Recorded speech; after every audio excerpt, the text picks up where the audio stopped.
Zineb, tell us who you are, what you do. Yes, hello. Hello, everyone. It's fantastic to be here again. So my name is Zineb Layachi. I run a marketing agency, Raise the Runway, that teaches tech entrepreneurs how to talk to their customers to actually figure out what has worked to double down on that. So I'm trying to raise runways and stop people from actually having that feeling of constantly having to make stuff up, basically, in a nutshell. Love it. Awesome. Kaylee. Awesome. So my name is Kaylee Dwyer. This is my first time here, so pretty excited. What I am, what do I do, or who I am, what I do. I am a solutions advisor at Grey Castle Security, and basically at Grey Castle Security, we help organizations become more proactive within their cybersecurity programs, something that is massively important today, as I'm sure a lot of you have seen a ton of attacks happening almost on a daily basis now. So really interesting, love what I do, love the fact that I'm here, and thank you. Awesome. Steven.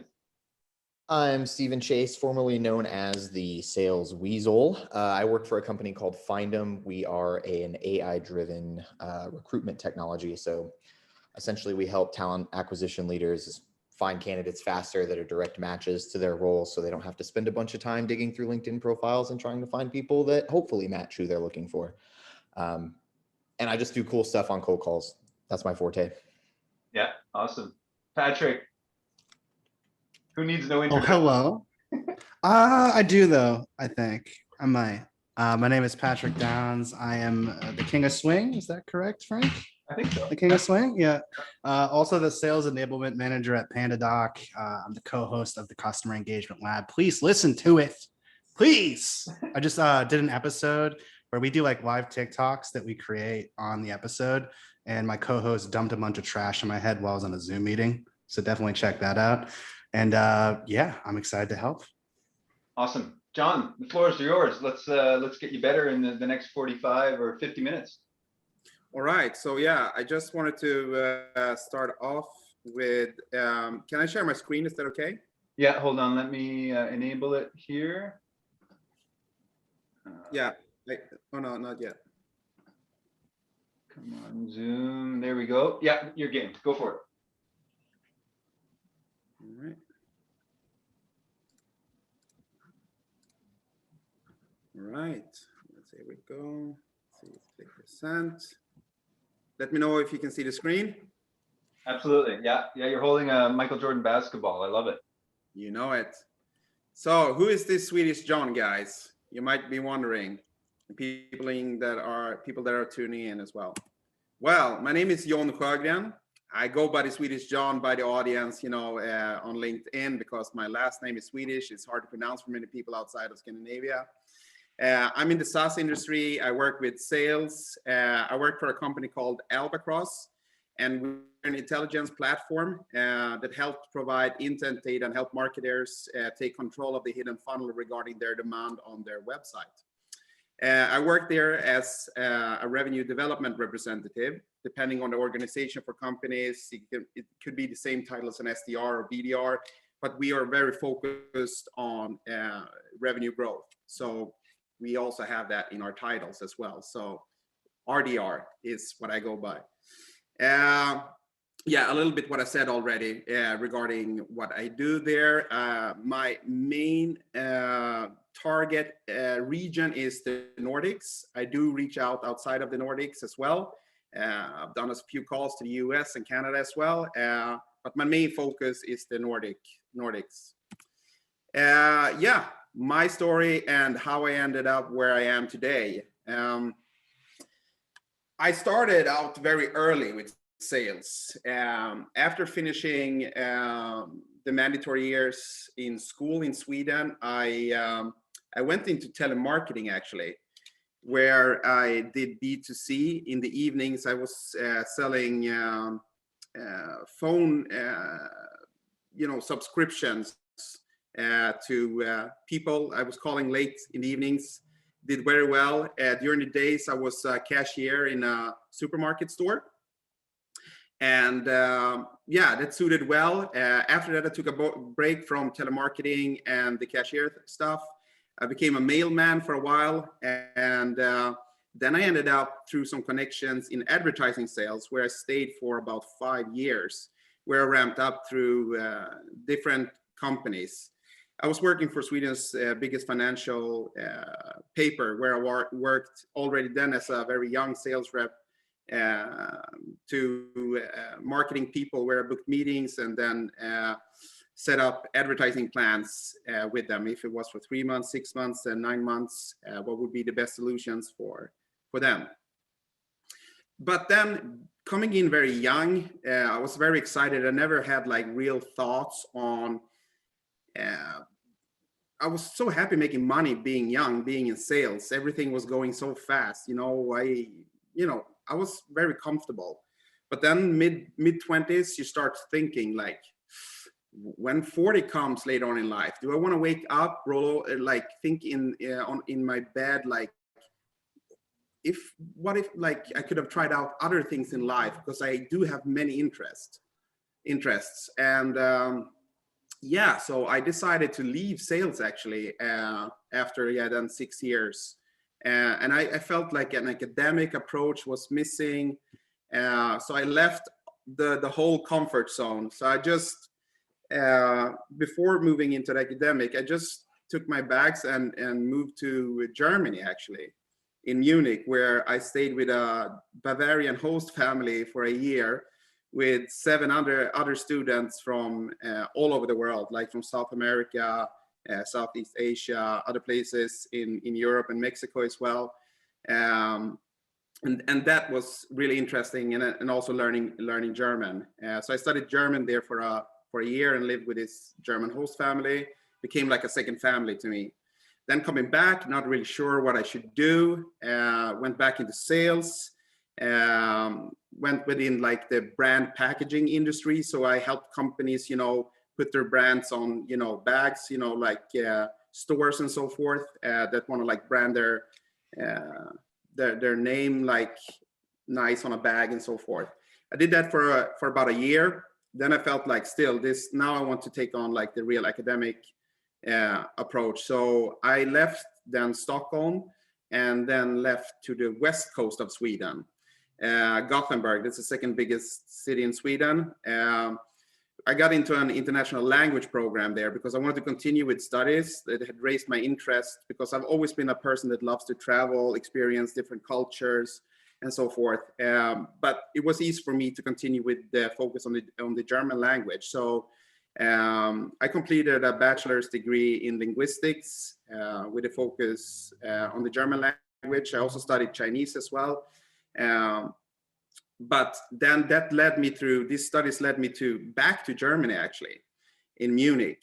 So I completed the studies in Munich and got a job as an administrative office manager for a consultancy firm in the space industry, which was exciting. And I did that for about 3 years. And during this time, I've always felt that I wanted to get back into sales somehow. And I just didn't know how. I knew that I didn't want to go back to advertising sales. I wanted to go into more of a future industry. So I started looking more and more into SaaS, and so then I left because we switched the restructured organization at the company that I was in Germany, and we moved that administration to the headquarters in another country. So I just felt that I finished the studies, and like I felt it was a good time to go back to Sweden after being absent from Stockholm for almost 7 years. So I came back to Stockholm last fall in September. The first week, because of my language knowledge that I had within German, I got a job as a substitute teacher at a school right away, because I had not figured out what the next step was gonna be. Because it was quite hard for me to get a job directly into SaaS, even though my long experience within sales, because of the tech industry and the tech knowledge.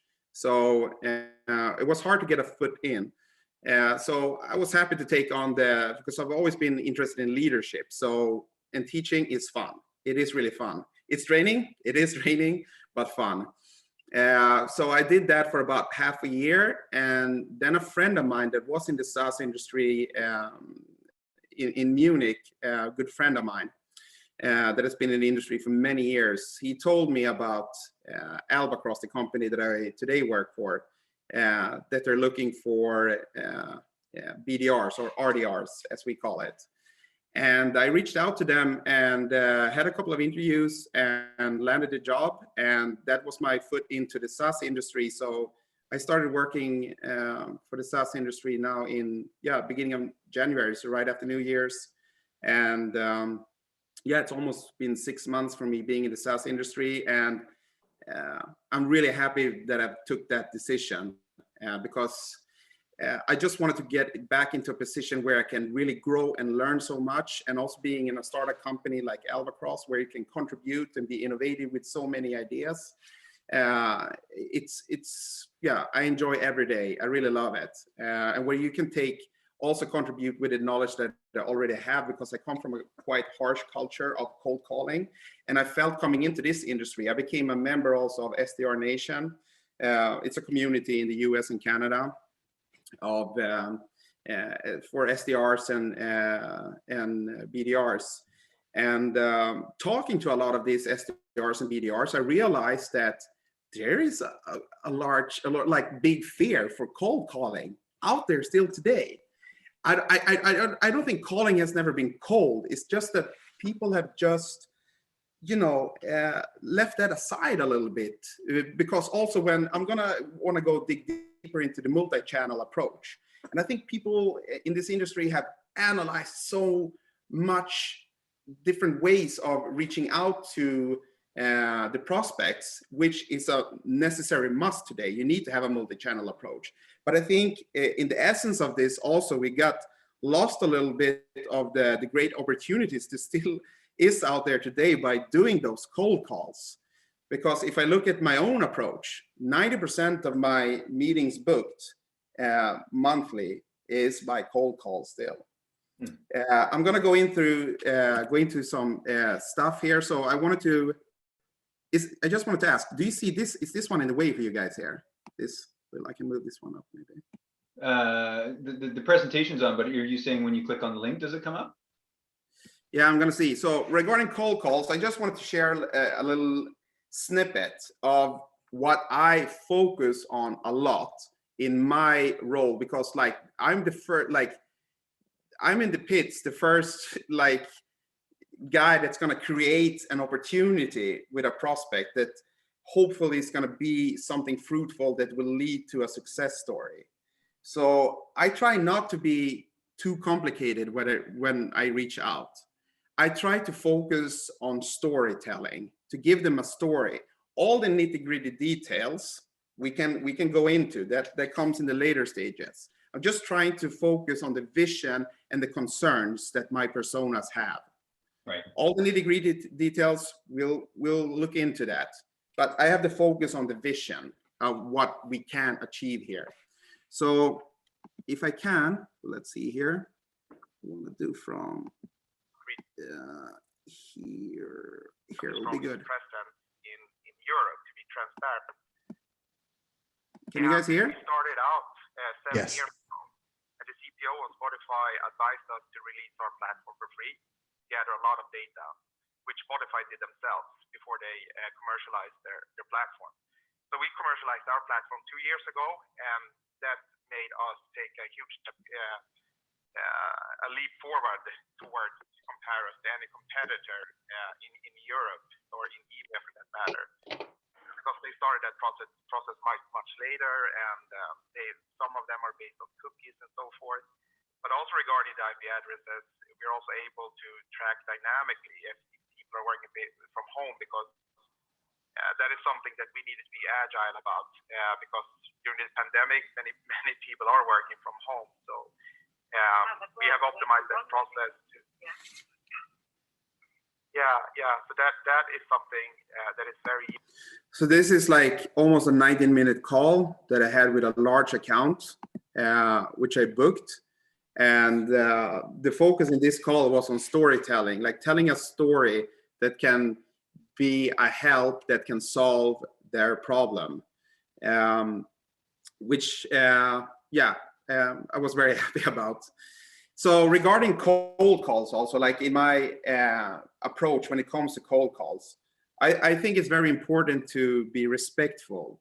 I start off with asking about if I'm catching them at a bad time, and ask if they got a minute or two, because they're most likely jumping from meetings to meetings, interrupting their work pattern, and just showing that first initiation of respect. Most of the times they grant me 1 to 2 minutes. They said, yeah, I got a minute, or they said, I give you 30 seconds, or so forth.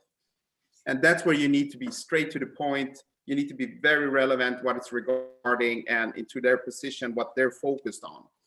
And if you hit that correctly in the first 15 seconds, they will continue to listen to you. And that's how I grow the calls, so to say. And I also go a lot by being very curious and do research before. I don't want to, because it's hard to, like, because you need to live in the intersection between quantity and quality. So, because you want to be able to do a lot, but you also not just want to be able to do a lot, you want to do it qualified, right? So I do some small, I take tops 1 minute before, 1 to 2 minutes before, to gain a better understanding regarding what this persona is focused on, and a little bit quickly regarding the company, regarding maybe some visions and strategies, and maybe do some research regarding also their tool stack, because that's something I'm focused regarding, and gain a better insight regarding also their traffic on their website and so forth. So I come in with, so they can hear when I speak to them that I know what I'm talking about. It's not just a blunt cold call, and so they can hear that I've done some research, taken time to understand a little bit regarding their process. That helps a lot. So, and what is a challenge there, that this is explain these things that works for me, but I would say mainly the biggest challenge is really to get hold of people. And an interesting thing here, because I've done both cold calls to the US and Canada and in EMEA, it is, in my perspective, in my experience, much easier to get a hold of people on the phone in Europe, much easier. In the States, I think you're far ahead in this approach regarding how prospects are being, bombarded with emails, videos, LinkedIn touches, calls, and so forth. I just find it very hard to get hold of people. And maybe that's something, do you guys want to jump in on that question? Do you have experience from working towards EMEA in US, Canada, and so forth? Like, is that something someone recognize? Like, feel like, yeah. Well, I saw Stephen, I saw you nodding. So the last company that I worked with was an outsource firm that had offices in EMEA, or that targeted, they had an office in the UK, and then we had our US office. Obviously the UK was focused on EMEA, we're focused on the States. Just going there and watching their team make calls versus knowing how many people I talk to on a daily basis with my prospect market was mind-boggling to me. Like, these people were having conversations like 1 in 3 dials, where it takes me like 1 in like 20 plus to get a hold of somebody on the phone. So yeah, it's definitely something I've noticed. Well, and I saw Kaylee put a comment in there that, people basically are, as soon as, or maybe this is your experience, Kaylee, but like, as soon as you connect, they're just looking for a reason to get rid of you. So, like, asking for time and permission, you may be debating that and kind of going, you got to get to the relevancy almost immediately for them to even give you the chance. Well, I kind of have a different experience with that, strictly because of my opener and the tonality in which it's delivered. I do like the parent-child psychology opener, where it's like, hey, my name's Steven. Listen, I want to be honest. This is a cold call. Feel free to hang up on me. But if you have like a minute and some change, would love to tell you why I was calling. And usually I get a conversation out of it. There are people that are like, well, it's a bad time. I got to hang up, unfortunately. And I was like, cool, I'll call you back later. But with that opener, I have like an 85% success rate, at least getting to tell them why I called and figure out whether or not it's relevant or worth them talking to me for even longer. Kaylee, you were gonna say, sorry, go ahead. Yeah, no, so kind of jumping off of that, for me, I prospect into a very technical persona. So these are people that if I can't get my point out in under 5 seconds, they have either hung up already or tried to email my boss and tell on me.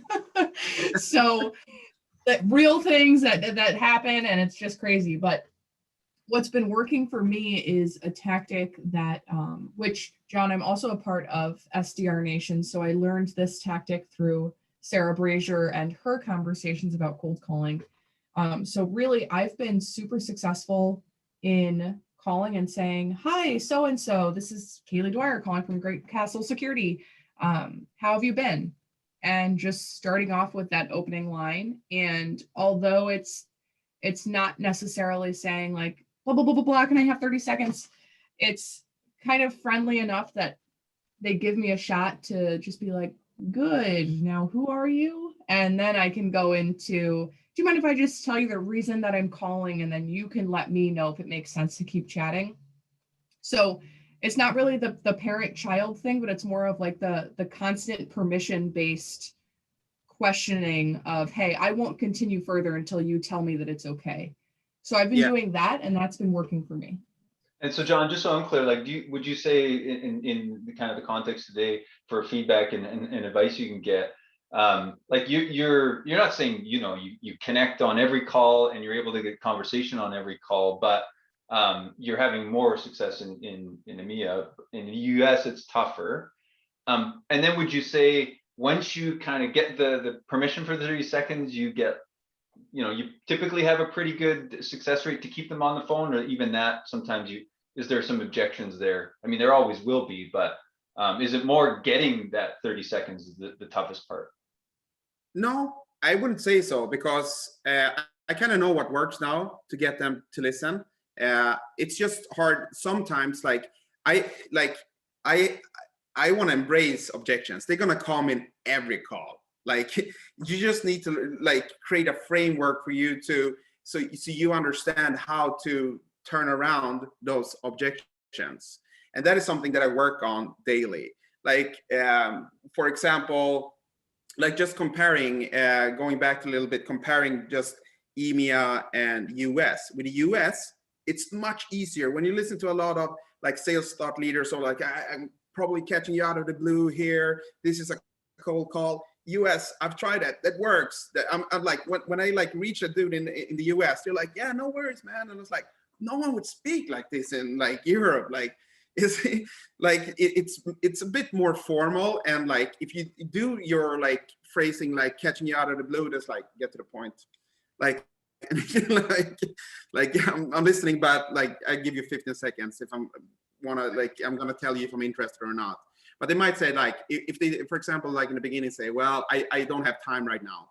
Then I ask when would be a more suitable time to reach out to you, and then either they tell you, and then sometimes I pencil something in the calendar, because it happens a lot of times, because I'm asking if it's good if we can pencil something in the calendar, and I do a case myself then before I qualify that to an AE. So I take them on myself and do the discovery with them. Because whatever happened a lot of times is when they tell you, well, call me back at 4 o'clock. Well, call me back tomorrow and they're never going to pick up the phone. So I was like, I'm going to try to increase my chances to create opportunities here and try to get something into the calendar.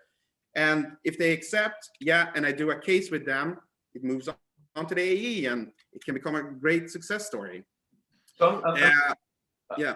Sorry, John, I was just going to ask, I'm curious, because you had mentioned your email around the multi-touch, in how many of these scenarios, and I guess I'm curious, you might have some questions for the group around this, how often when you're cold calling, have you already done a multi-touch? So how often, if you're reaching out to Zanette, for example, have you emailed her, sent a LinkedIn video, I don't know what else you would have done, and and then cold call, or do you, or like, what's your typical order? Oh, sorry. Yeah, so like I like to experiment a lot.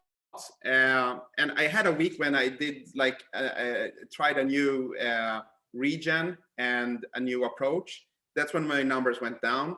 Then I went back to my approach that had been working before, and my numbers went up again. So I like to experiment and try out different stuff and so forth. So I like to be very innovative and creative and in being an experimental stage to like do a lot of testing to create data that I can analyze later to understand what works and what does not work. But what I normally go by is that I try to connect on LinkedIn so that they can have a face on me, and then an initial email. So and then do a call. And sometimes I've tried to do the call right off the bat.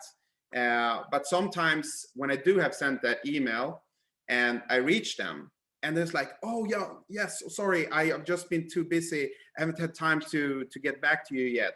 Like even called one company that I had, when I reached them, I had sent a video as well. And it's like, oh, John, I'm so happy you called. We're so busy. I'm in a meeting right now. Just have not had the time. Your video that you sent to us, I've sent it to the whole office. I want a meeting with you, but we just don't have time right now. Can we schedule that after the summer? I said, yeah, sure, no problem. No stress from my side. I'm happy that you want to take the meeting. And yeah, so it's multi-channel approach then like shows how important it is to get in touch. But also I'm working a lot with multi-threading. So I'm not just focusing on one person with a company. I always try to have 5 to 7 people in the same company. Mm-hmm. One meeting that I booked, I reached out to the marketing director, and she said, reach out to me at the end of the year. And then I asked like, what would change in X months from now? And no reply. That was like a dead end. Reach out to the growth director. Growth director said, John, I want a meeting with you right now. Then ended up in a meeting with the marketing director as well. So it's very important to do multi-threading. And also another big company that I successfully booked was I first got in touch with the CMO. The CMO said, well, you should reach out to this person in this country. And so like from referrals and so forth. So I work a lot with like multi-threading and referrals and so forth, because I'm focused on large enterprise companies. So it's really important to have a multi-threaded approach and work with referrals and so forth. Smaller companies, it's easy to just get access to the decision maker. Zineb, you had your hand up.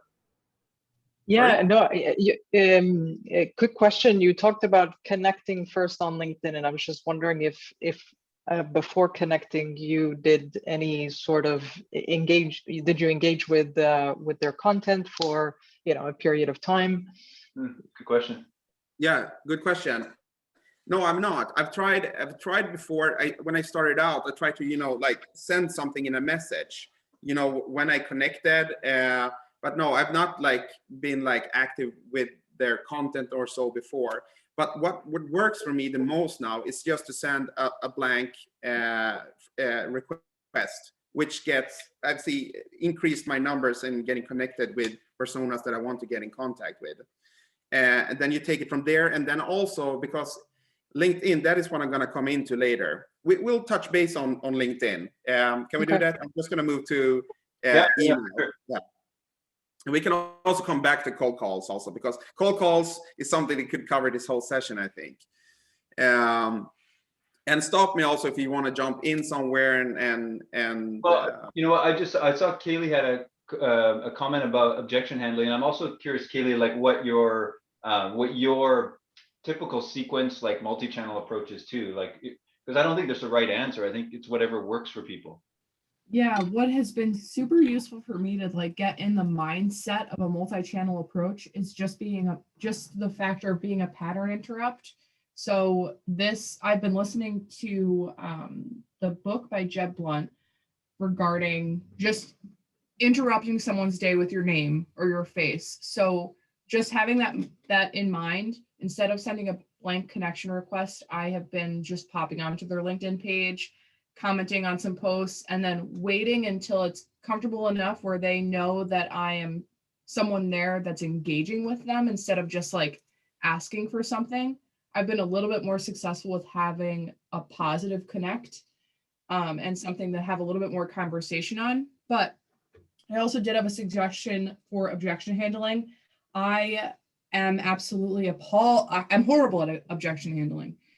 Even though we handle objections every day in our lives without even realizing it, what's been really helping me is Josh Braun's tongue-tied flashcards, and I have them. So I've made like a point to try and memorize 2 per day, and they're really useful. So you said, for example, John, you get like, I'm busy, or actually like the wrong time, but I picked out the card, I'm busy, too bad, bad timing. So Josh Braun would suggest to diffuse it first and say, I'm sorry, it sounds like I called you at the worst possible time. And then the discuss portion of that is, I'm probably prying here, but is it because you're busy? Is it because you're crazy busy, or is X not really a priority right now? Or do you hate getting cold calls as much as I hate making them? And just different ways to respond back to objections that are a little bit more formal and not as scrambled when someone throws something at you and you're like, oh crap, what do I say? So this has been super useful for me just to go through and comb through at dinner time or at lunch. So definitely useful. If you want a copy, I have a PDF version, so I can share. Very cool. I think, Josh Braun, he's the king. Yeah. Something that I do when for example, if they say that they don't have time, I don't want to rush through anything. You cannot create anything great cannot be achieved stressed or like pushed and so forth. So I'm just being very genuine and transparent at when would then be a more suitable time to reach you, because it would not do justice to the product that I'm working with, because it's a complex, intelligence platform, and it would not do justice to your time to get comprehensive understanding what this is regarding. So when would be a more suitable time to just take 1 to 2 minutes and discuss this? And then when you're being open and honest, like a lot of times, then they will grant you like a time. Okay, then just quickly let me check my calendar here. And then you will always have hard personas, like tough nuts to crack, and that will be very strict and like just not tell you, no, I don't have time, goodbye. But that's part of sales. Yeah, I'm gonna get to the no quicker than someone leading me on for a yes, rather just them tell me no and hang up. Yeah. No, regarding like just objections, man, there's so much like we could cover just regarding objections. I've also read the Jeb Blount book, Objections. It's great. Do you ever get this objection when they say, well, send me an email? Have you ever got that one? That one's my favorite. Never, not once. There's actually a flashcard in here for that. And it's like, okay, yeah, I can absolutely send you an email. What type of information would you like to see? And then asking them to like the topic of reciprocity, making them do something for you if you're going to do something for them. So answering your question in return to you sending them information. See, mine's a little bit backwards from that. I just tell them that the information I'm going to send them is super generic and not geared towards anything they're probably facing specifically, and then ask if it would make sense to set up some follow-up time on the calendar to discuss what they read and see if there might be any specific use cases surrounding the content. I like that one. That's good. Here is the send me information one. So you diffuse it and say, sure thing. Then you discover and say, what specific information would you like? If they're specific, for example, they could say about your company, your product, whatever. And then you say, would it make sense if I asked you a few questions so I don't do you a disservice by sending you irrelevant information? And then if they're not specific and it feels like a brush off and they say, send me anything, you can say, maybe I'm misreading this, but it sounds like this might not be a priority or you're not interested, which is perfectly okay. I know you didn't ask me to call you. So just another flashcard. I'm really digging these. I look at them all the time. They're well produced, huh? Good quality. Seriously. Yeah. Yeah, I also like just kind of trying to label what they're actually saying. It's like more of a Sandler approach when you're like, hey, send me an email, and your response could be, oh, you meant to tell me you wanted me to stop calling, right? something like that. And they typically be like, no, I'm just busy. And then you could just start having a conversation about the actual situation at that point. Because what's really happening is they're just diffusing you. They're telling you to go away. So I find that by labeling it, it allows you to have a more honest conversation. Yeah. It's a brush off for sure. Like that email thing, like so an objection that works for me a lot of times is when that comes, these ones that you've said is all great. I gonna start using that, but I also tell by start like making it more like it's a waste of time and being complex to do so, because I've said, because there is an initiated sometimes like interest, and then I go by like, sure, I have no problem sending you an email. I can do so, but would it do justice to our product in your time? Because of course I can compress a few sentences, but you wouldn't get a good understanding regarding the opportunities that we can look into here regarding your digital efforts. So what I would suggest for you is to get a better visual understanding in that we pencil something into the calendar. And then I go directly, how does your calendar look? And I said, yeah, that makes sense. And they get a meeting booked that way. That's something I work with I go with that, like the visual understanding, because people like visuals. They want to have a visual understanding and then like go by, no strings attached. We can just explore this, look into this, if this is a match or not. But after that, you know, and I know if we're going to continue talking to each other or not. But we can just take it from there. I like that you said people prefer a visual understanding, because fun fact, the human brain processes pictures at 60,000 words a minute versus a 250 word email. Yeah, and a picture says more than 1,000 words, I use right? a lot of visuals in my email sequences because of that reason alone. It makes it easier for people to process what you're trying to tell them. Venn diagrams, infographics, things like that, all over my email sequences. Yeah, because like it's gonna sound draining if you said, sure, I can send you like an ebook, and they're like, nah, I'm not gonna go through that. I'm like, okay, let's have a chat and see what this is about in more detail. Did Francois go? Is Francois still there?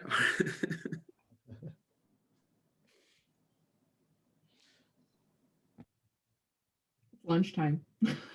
Yeah. Now, let's see cold call. Just I can be frank. How much it is to discuss.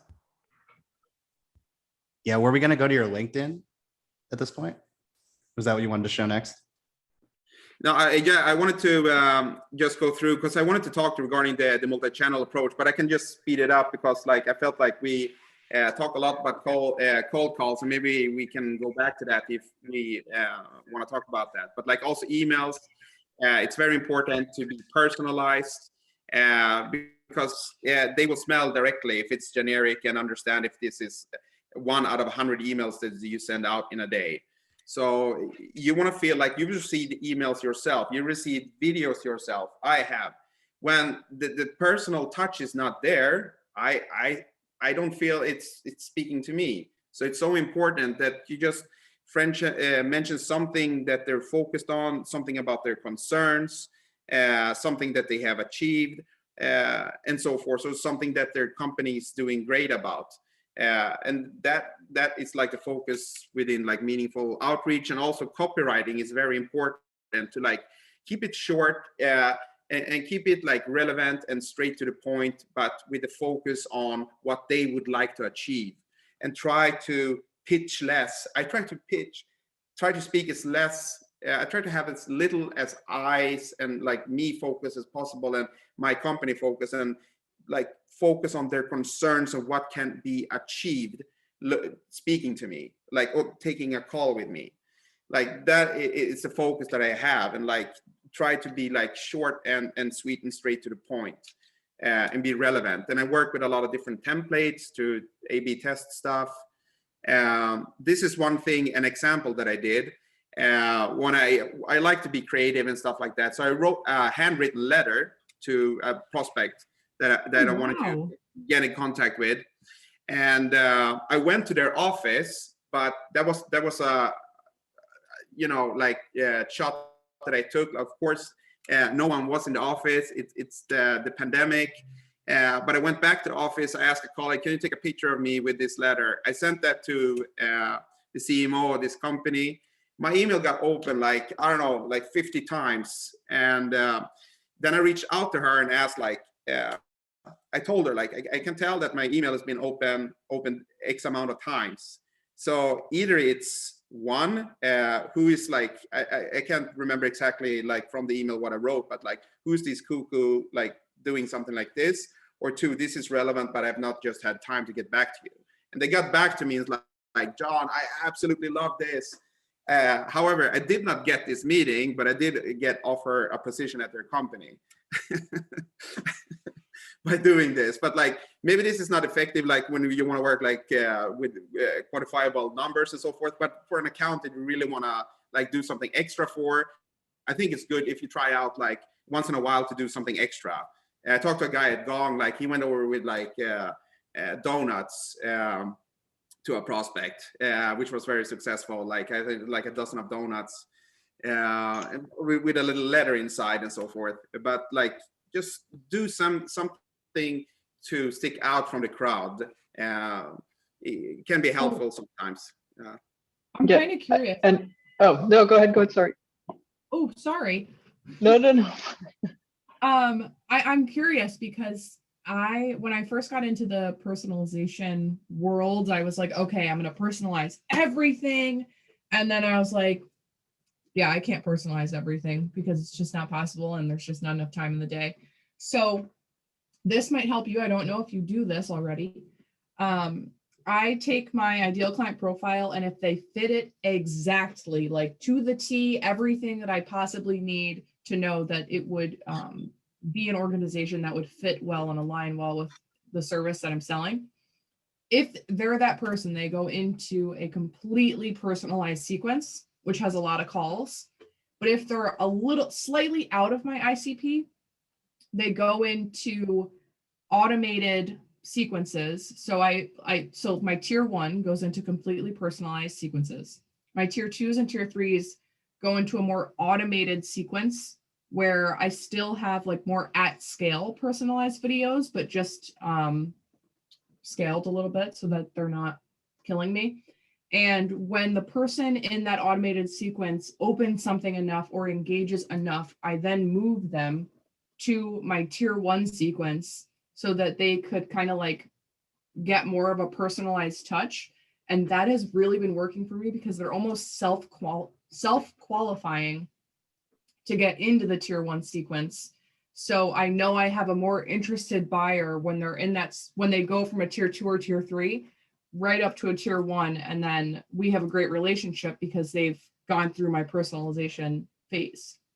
Yeah. But just food for thought. It's really worked. It's changed my entire process.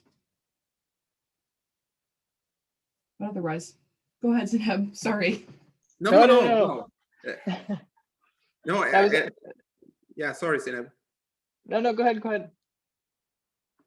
Yeah, no, I love that you jump in because I thought this, I thought like this, okay, I'm going to make a few slides, go through them, and then we can talk. But this is so interesting. And like, we all have a lot to say regarding the multi-channel approach. But I don't want to I'm going to go through this, and then I would like to receive some feedback regarding some things, because it is one of the channels that I really want feedback from you guys. And I'm going to come to that.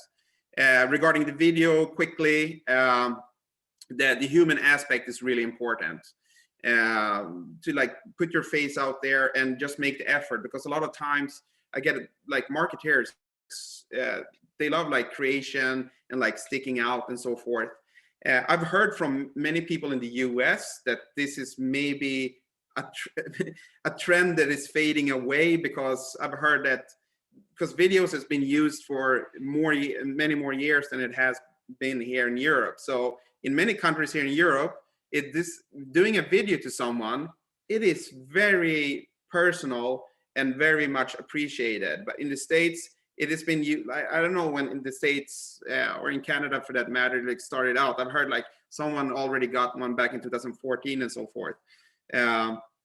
but yeah, so in Europe, it's still a thing that works with videos. So like just being that, having the human aspect, you know, like being into B2B, I like to call it like H to H, like it's human to human. You know, create something for them because like they like that you took the time and effort to create something like this, because this is the most time consuming thing you can do in your multi-channel approach. And most sales thought leaders tell you to stick to like 30 seconds till 1 minute and like create like a teaser and so forth. However, in my personal experience, I've seen higher what to say, like I've had more bookings when I've kept them at like 1.5 minutes, to where it comes into a little bit more, to give them a little bit more context than because it's hard to like fit everything in that you want to say in like 30 seconds. And like the whole video, I'm just focusing on them, what they would like to achieve, and show curiosity and ask questions regarding how their process that they have in place is today. Is it as efficient as it possibly could be? Is this something that they're focused on? Would they be curious to explore this further, and so forth? So personal being relevant, create that teaser feeling that you want to like look further into this. And this was like, I just took an example here regarding like one prospect that like really liked this approach. And like, it goes to never split the difference is popular everywhere, it feels. But yeah, I had a question there. What do you guys feel in the US and Canada regarding like video, the video approach? Is that trend fading away, or do you feel it's already dead, or is it still working? Do you have experience from both US and Europe? Can someone elaborate on that? Go ahead, Steve. I've never been good at video, and I'm very socially awkward when it comes to talking to somebody face to face. So talking to somebody that isn't actually there is even more awkward for me. So I kind of gave up on using video. I feel like you get more live by responses. video. Oops, sorry. Yeah, I feel like I get more responses from video, but it's usually people being like, thanks for the personalization, but I'm not interested. Which, okay. I love video. I have basically my entire approach now is very heavily reliant on video, but I practice it a lot. So becoming like an expert in the industry, or someone like that people just start recognizing you for, is something that I've been working on through LinkedIn and just posting public videos. So doing that has supported me when I am sending a personal video to a prospect and they're like, oh, wait a minute, I've seen this girl's face before. And so the familiarity with my face and what I'm talking about is helpful, but also the more that you do videos, the better that you get at them. Not everything's going to be perfect. If I look back at the first video I've ever done, I probably would throw up because it's just horrible. So nothing is ever going to be perfect, but just kind of biting the bullet and realizing like, you're a person sending it to a person. So if you make a mistake in the video, it's something that the receiving end will understand and likely connect with you even further on, because it's on the basis of no one's perfect. You're putting yourself out there with a video, so people feel inclined to respond and like extend their arm to you almost. I think that compared to everyone else here, I barely do any cold outreach. So that's, for starters, because I see you guys are all high level, but definitely video here in Europe is not dead. Yeah, there you go. Ellie, you just said that. Definitely video is not dead. And I agree that if they, they already recognize you from previous engagements, then that actually the likelihood of them actually continuing the conversation or taking it further is much higher. That absolutely. And I think that whether it's you spoke about personalization before, which is really interesting. I think rule number one is just be a human being and think of the other person. But personalization, I mean, I've received videos that weren't personalized with my name per se, and it was fine. So I clicked on it because I recognized the person and I was genuinely intrigued. And then I got to a YouTube page and I saw that there were 76 views on that video. And I'm like, oh, I don't feel that special anymore. You know, it was okay that it didn't have my name, but then to see that it was sent to 76 other people, I was like, no. Have you guys ever done a video that's kind of like a screen share where you're like walking them through kind of their problem, or maybe like you're on their website? So instead of just, you know, holding up the whiteboard, which is Patrick's favorite, you know, like saying, hey, I see you have these job openings. And so it's like a bit more of like, not just a video, but like you're almost like trying to show them how you're helping solve the problem. I found that can be useful, but it's kind of like doing your research, right? Like looking at either it could be the technology you actually have, it could be a proof of concept, like on the marketing side. Like I don't know what you could share that way, John, but like that might be interesting too, where it's like super relevant. Like, hey, this is a way we could solve your specific problem. Yeah, no, I love that you bring that up, because and regarding that, something that I use is that I try to do that exact thing, like to do guidance and also explain to them, because like sometimes you said, well, I don't like, how did you get to this point? Like when you create a video. So I like to have their LinkedIn profile first off, because that raises attention. They say, why am I on, like, it's my profile on there, like what's this about? And then you explain like how you got interested in getting in contact with them, and then you lead to their, you know, company page, and you're still in a little bubble down there speaking and talking about them and things that they are concerned about and things that they would like to have achieved, and then asking like for the meeting, like, is this something that you would be interested in exploring further? Let me know. I'm looking forward to hearing from you. And also going back to what Patrick said, it was Patrick, right? You said like, oh, I don't, not comfortable, you know, with the video thing. Like I'm too comfortable. Was it Steve? Oh, was it Steven? Yeah. Yeah, that was me. Sorry. Patrick's amazingly comfortable on video. Some would say way too much. I worked when I worked as a substitute teacher, like my brother came by last night and they're graduating now. He said, John, you want to do like a video greeting? Now I feel very comfortable doing that. So I did a video greeting to the students that I had like in the fall, and then I was going to film him. And I don't know how many retakes we did, but he's like, I don't understand how you do it. It's so uncomfortable. Like, I just can't do it. But it's you need to start somewhere. And the more you do it, the more comfortable you will get. But no one should be forced doing something they're not comfortable about doing. But with time, you will get more comfortable being in front of a camera and speaking.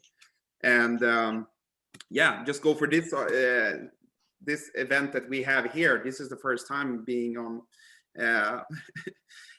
in a session like this, speaking a lot about myself. Of course, it's not always something that I'm super used to, but it's funny when you compare it, because you speak with a lot of like C-suite people at like large enterprises, and then just being in a realm of people within like professionals within sales and marketing, and somehow you like get a little bit nervous. But it's the first step of trying out something new. You just need to continue doing that, and your confidence and your approach will become better the more you do it.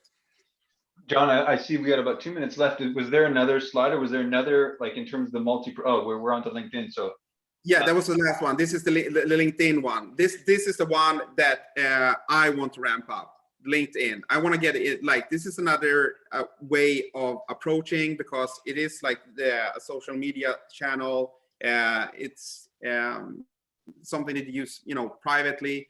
What works for you guys here? This is something that I want to become better at, because I see success within, you know, calls, emails, and videos and so forth. But LinkedIn is something that I want to become much better at. Of course, all the other things as well, but this needs, I really want to ramp up like my outreach approach that I have, like reaching out to prospects on LinkedIn. So what do you guys do? Do you do audio messaging or sending GIFs? What about pitching or not pitching?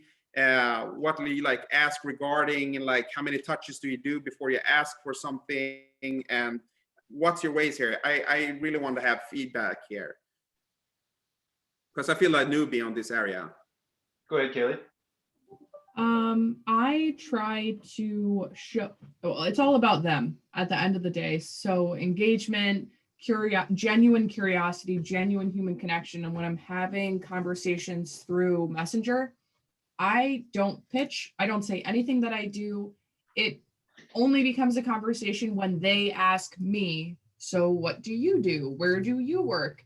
And if they bring me to the conversation, then I will take it from there and start to like insert things that are relevant to them, provide as much value as I can. But I just truly try to be a figure of value. And then the relationships and the conversations just fall after that.